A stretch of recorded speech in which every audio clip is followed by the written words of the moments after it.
Hi, it's me, Hernandez Alishmal. Hi guys, it's me, Hernandez Alishmal from BSMT Senior for Delta. Hi, it's me, Hernandez Alishmal from BSMT Senior for Delta. And I will tackle about the Exxon Valdez history. It was on March 24, 1989, the oil tanker Exxon Valdez struck the Bleed Reef in the Prince William Sound region of Alaska to begin one of the biggest maritime fatalities at that time. Exxon Valdez, then owned by Exxon Shipping Company, was en route to Long Beach, California from Valdez Marine Terminal when it slammed into the reef at around 12 a.m. local time. The tanker was loaded with roughly 54 million gallons of oil, of which 10.8 million gallons were released into the waters of Prince William. Sound as the hull of the vessel was torn open in the accident. Exxon Valdez oil spill, considered to be the second major oil spill occurred in the U.S. territory after the Deepwater Horizon oil spill. What causes the Exxon Valdez oil spill? Various reports following the accident have identified a number of factors that made Exxon Valdez run aground on the reef under the command of Captain Joseph Hazelwood. It was reported that the captain was not on the helm of the tanker when it met with the accident en route that is known for its navigational hazard. According to reports, before handing over the ship to control, the third mate Hazelwood had apparently altered the vessel course to avoid iceberg. The third mate unfortunately failed to maneuver the vessel properly, and the vessel left the shipping lane to end up colliding with the reef. Chiefly due to broken radar. In fact, the radar was not working for more than a year before the oil spill accident. Further investigation also revealed that Hazelwood was under the influence of alcohol, and he was asleep drunk during the time of accident. Investigators also pointed out that the Hazelwood made a mistake by handing over the vessel helm to sleep-deprived third mate, who was also not professionally qualified to take control of the vessel. The vessel also didn't have sufficient crew abroad to perform the duties, further investigation revealed.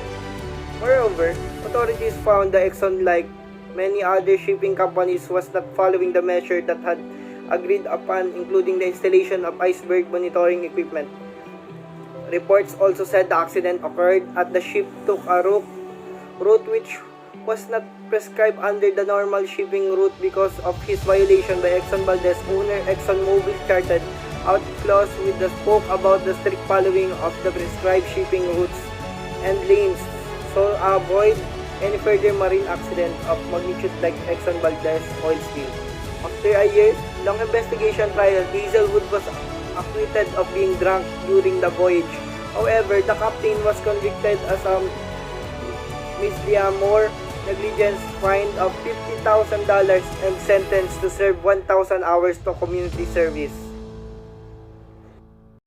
However, the Exxon Valdez oil spill occurred in the non-continuous coastline of Alaska. Its effects and ramifications were huge and enormous, as the collision of the supertanker with the reef ruptured 8 of its 11 cargo tanks, releasing 11 million gallons of crude oil, 250,000 barrels into the waters of Prince William Sound. In the days to come, over 1,300 miles of coastline were contaminated. It was reportedly a delay in initiating the cleanup efforts that made this accident catastrophic. The oil slick spread to more areas within days, making it no longer containable. As the oil slick spread, the ecosystem consisted of a variety of marine and other species was under threat. Plants and marine mammals in the cold region, which were already facing the threat of extinction because of the rise of temperature, had to deal with this human error. In addition, seabirds were also forced to succumb to the disaster as the sick of the water trapped them into down. Eventually, estimated that almost 250,000 seabirds, 2,800 sea otters, up to 300 harbor seals, 250 bald eagles, and at least 22 killer whales were killed in the deadliest accident. In addition, the spill also ended in live unknown number of herring and salmon. The investigation conducted in the following months revealed. Additionally, tourism was also hampered throughout Alaska after the accident. The number of tourists who arrived Alaska was in a record low for almost a year following the oil spill, making significant impact of the local economy.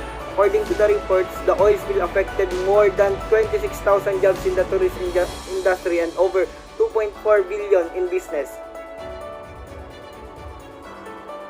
Clean up for the Exxon Valdez spill.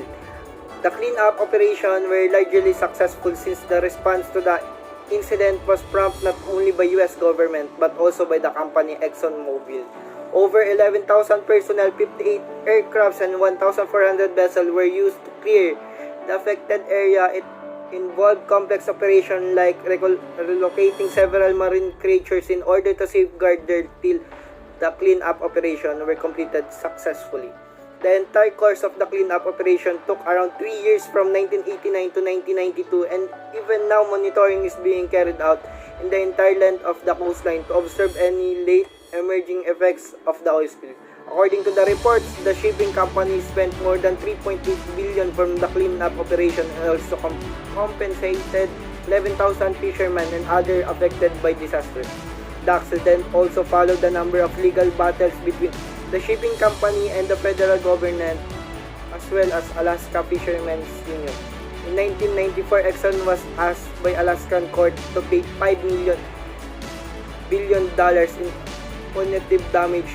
However, after a number of appeals, the U.S. Supreme Court reduced the amount to $507.5 million.